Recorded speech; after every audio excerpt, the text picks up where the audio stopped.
Hi guys, welcome to my video. Today I'm going to be sharing my first impressions for My Sassy Girl, which I watch on Drama Fever, and Queen for 7 Days, which I watch on Viki. I'm going to start with My Sassy Girl because I watched it first. And so far it's a really nice show. I like it. It's a little different. It's a historical drama, but I feel it's like a more modern-ish historical drama, if that even makes any sense. Um, I know it's based off a movie. I don't know how similar it is because I never watched it. Um, but so far I'm enjoying it. The princess is kind of a mess. I'm sure that's because she was raised more by her father. Her mother was removed from the palace. She has a stepmother who doesn't seem to really care for her uh, at all, and she's a little the stepmother's a little obsessed with the brother, and that's not even her kid. I understand that's the only mother he knows, but she's a little too much. She's also a part of what I feel is the conspiracy against the first queen, and I'm sure we'll find out more about that later. But the princess is a mess. She is. She climbs the walls at night and goes and drinks apparently a lot. Um, it's amazing she makes it home. But then again, her guard does come looking for her, so who knows how much she makes it home by herself. Um, we meet this boy. His name is Keanu. He's very well educated. He studied in China. Everybody loves him. The emperor over there loves him. He comes home. The king loves him. And can we talk about his dog? He brings this dog. It is the cutest thing. It's got an adorable little outfit on. And he gives the dog to his sister. And she just is like, no, seriously, what did you bring me? I don't want this dog. Who? What kind of little girl doesn't want a dog? It's cute. It's got a little hat on. I don't know. Maybe she's a little greedy or just expects better things from him. I don't know what he usually brings her. But when the princess and Gyanu meet, he obviously doesn't know who he is. Nobody seems to recognize her, so she must not go out much in an official royal type of way. She probably doesn't appear with her father very often because nobody in this village seems to know who she is.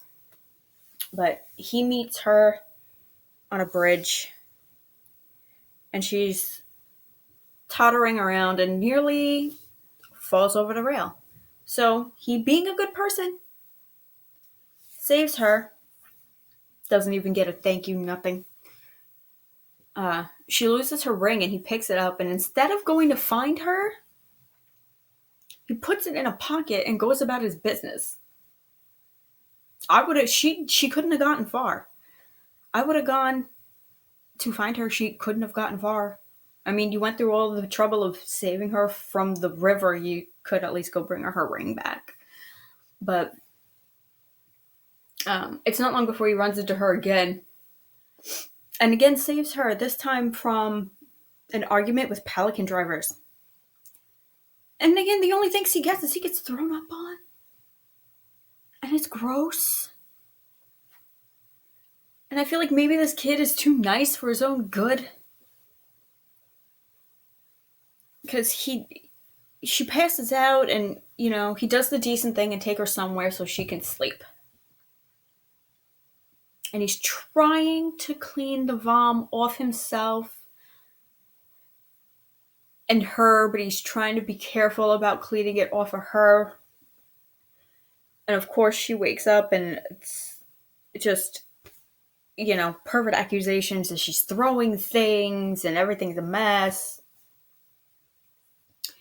And that's when her guard decides to show up and like, okay, so if Princess Jasmine here is hopping the damn wall and everybody knows about it, why can't the guard just go with her? Why she gotta come like an hour later and she doesn't know what's going on. So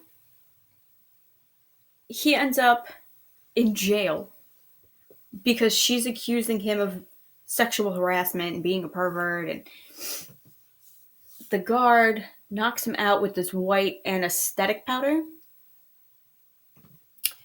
So when he comes to in jail and they're questioning him, of course he's sitting there saying, well, I really didn't do anything, because he didn't do anything.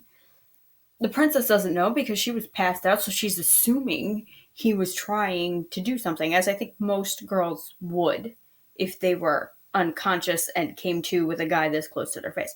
But one of the other prisoners notices this white powder on his face and points it out to the guards, who ultimately let him go because it's very common for gold diggers to use this powder. So they assume he was a target for a gold digger. So now he thinks she's a gold digger, not knowing she's the princess, and probably doesn't care.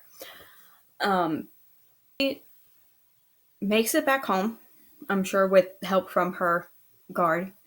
And when she wakes up, she's got a servant next to her who finds out what happened. She says, oh, he's the pervert, and her guard's freaking out.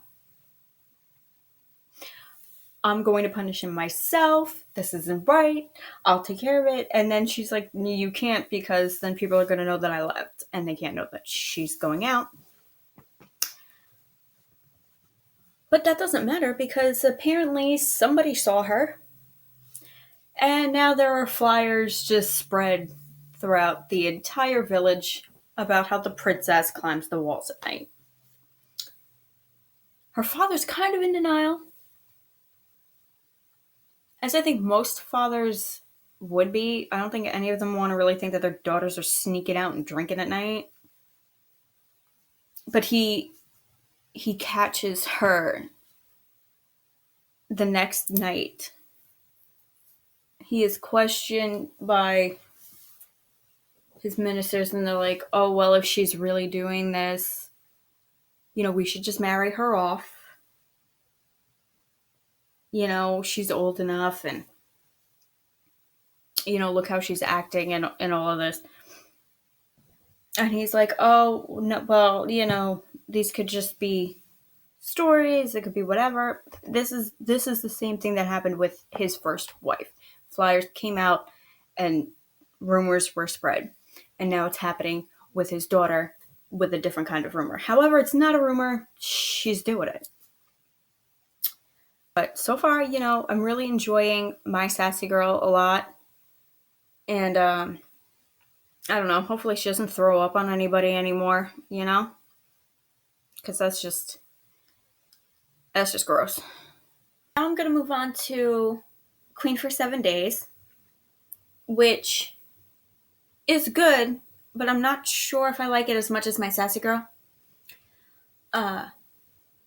My Sassy Girl, I feel, focuses a little bit more towards the romantic nature of the show, where Queen for 7 Days focuses more on the family dynamic right now, anyway. The king on this show, I feel, is a little bit unhinged, a little paranoid. We know he suffers from insomnia and what I consider to be guilt nightmares. It's not even really nightmares, it's memories that are haunting him in his sleep.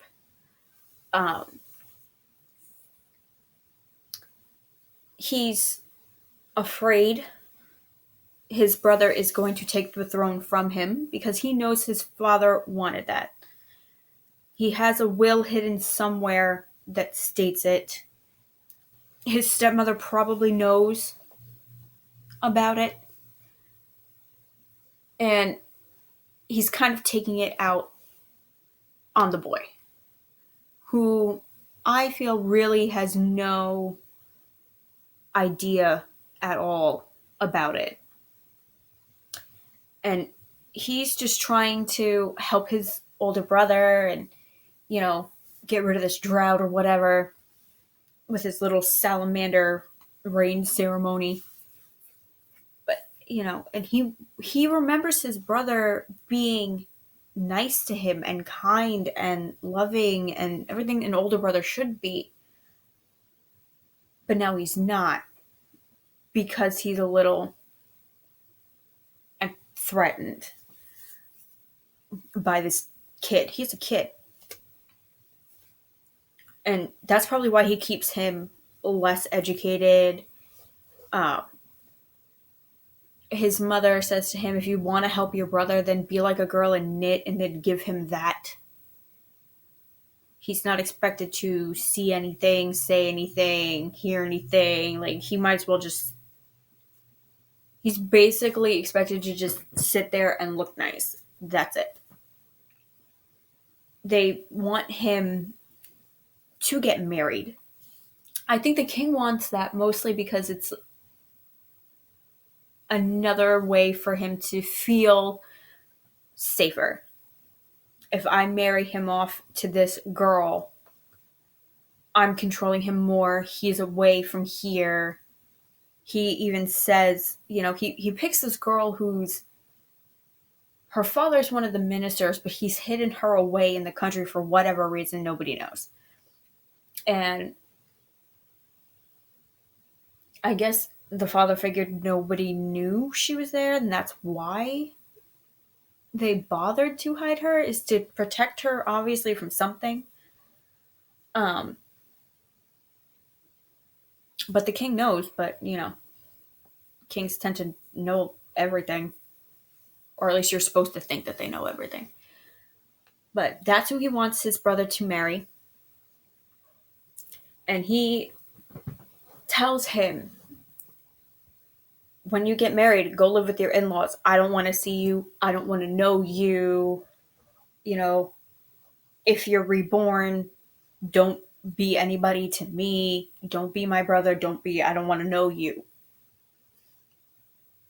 Which is horrible, like, to say that to a kid, but especially your brother, is,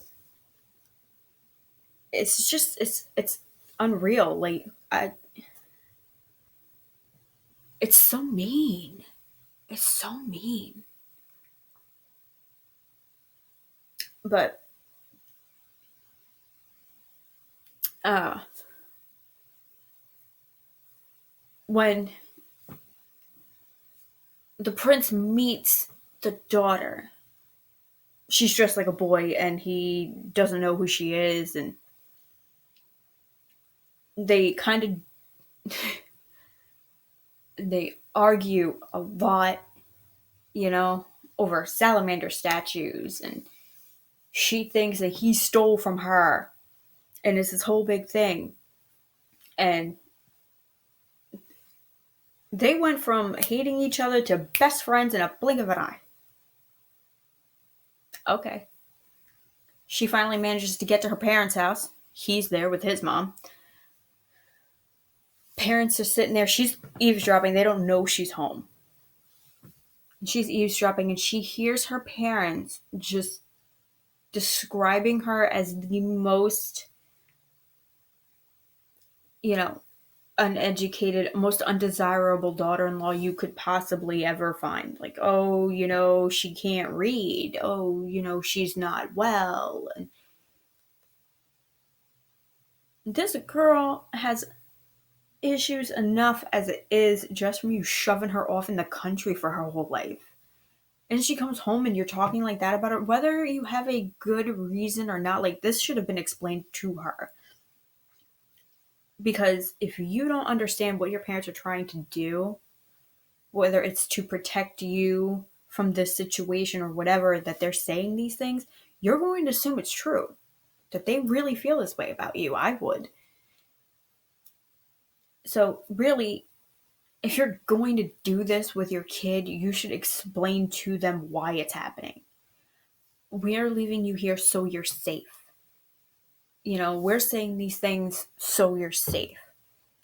Don't don't just, let it be, because it's going to make things more difficult for them and then for you later on when they start questioning you, because the older they get, the more they're going to want to know. So the prince sees her looking through a hole she put in the rice paper wall. Honestly, did like no one would notice. Um,